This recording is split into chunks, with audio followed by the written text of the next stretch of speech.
नमस्कार मित्रों, आज की कहानी है रामायण से। अब सब जानते हैं कि राम के वन गमन में हम कैकेयी को ही दोष देते हैं, लेकिन हमने कभी उस बिंदु पे नहीं सोचा कि क्या भगवान श्री राम खुद बन जाना चाहते थे। आज इसी विषय पर बात करेंगे। जो कैकेयी कुछ समय पहले तक राम को अपना ही पुत्र समझती थी और जो राम को युवराज बना देने का कई बार प्रस्ताव कर चुकी थी, उस कैकेयी में अचानक यह परिवर्तन क्यों हो गया। जिस परिवार ने ईर्ष्या का बीज भी नहीं देखा था, उसी से एकाएक डाह का विशाल वृक्ष कैसे खड़ा हो गया। उनको राज्य देने में उनके किसी भाई का विरोध नहीं था। प्रजा हृदय से यही चाहती थी। ज्योतिषियों ने अपनी समझ में उत्तम से उत्तम मुहूर्त निकाला ही होगा। फिर रंग में भंग होने का वास्तविक कारण क्या हुआ? कैकेयी के चित्त में राम के राज्य के विरुद्ध भावना क्यों उत्पन्न हुई? यह भावना और शक्ति कहाँ से आई? कहा जा सकता है कि मंथरा के उकसाने से कैकेयी में यह भावना उत्पन्न हुई, मगर यह समुचित समाधान नहीं है। इस समाधान के बाद भी प्रश्न बना रहता है कि आखिर मंथरा के मन में यह भावना क्यों उत्पन्न हुई। राम ने मंथरा का क्या बिगाड़ा था और भरत के राजा हो जाने से मंथरा को क्या लाभ था? वह तो स्वयं चाहती है कि चाहे राम राजा हो चाहे भरत राजा हो, मैं दासी मिटकर रानी होने से रही। इस संगति की संगति बिठलाने के लिए कई देवों के द्वारा मंथरा को ऐसी बुद्धि देने की बात कहते हैं। जैन रामायण में स्पष्ट रूप से यही कहा गया है कि भरत की दीक्षा रोकने के इरादे से ही रानी कैकेयी ने यह वर मांगा था। उसे राम के प्रति तनिक भी द्वेष नहीं था और न कौशल्या से बदला लेने का उसका इरादा था। भरत पर राज्य का भार डालकर उसे संसार में बनाए रखने के विचार से ही कैकेयी ने ऐसा किया।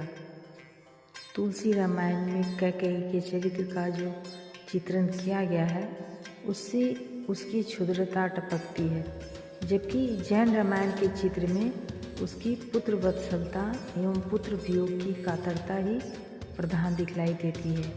जैन रामायण के अनुसार कैकेयी वर मांगते समय इतनी लज्जित होती है कि वह अपनी जीभ से याचना करने में असमर्थ हो जाती है और नीचा मुख करके जमीन पर लिख देती है कि भरत को राज्य दीजिए।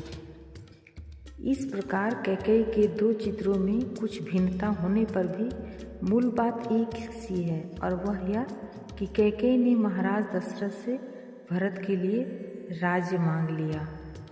इस मांग के जो भी कारण ऊपर बतलाए गए हैं, उनके अतिरिक्त एक बात और है, और वह है कि कैकेयी में यह भावना और शक्ति राम जी के ही द्वारा आई थी।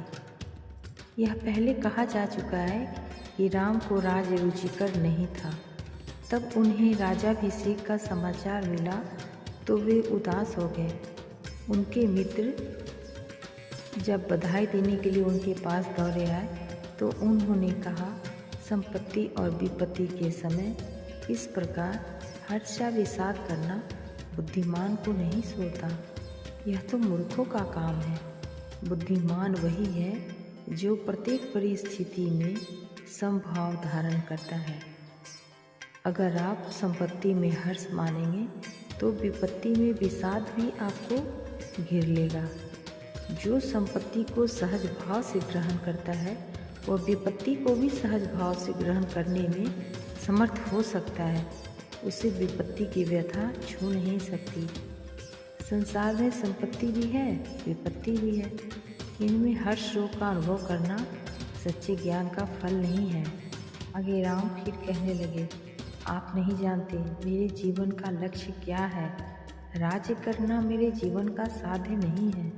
अधर्म का नाश करके धर्म की स्थापना करना ही मेरे जीवन की एकमात्र साधना है। इस समय अधर्म फैल रहा है और धर्म का नाश हो रहा है। मुझे अधर्म के स्थान पर धर्म की प्रतिष्ठा करनी है।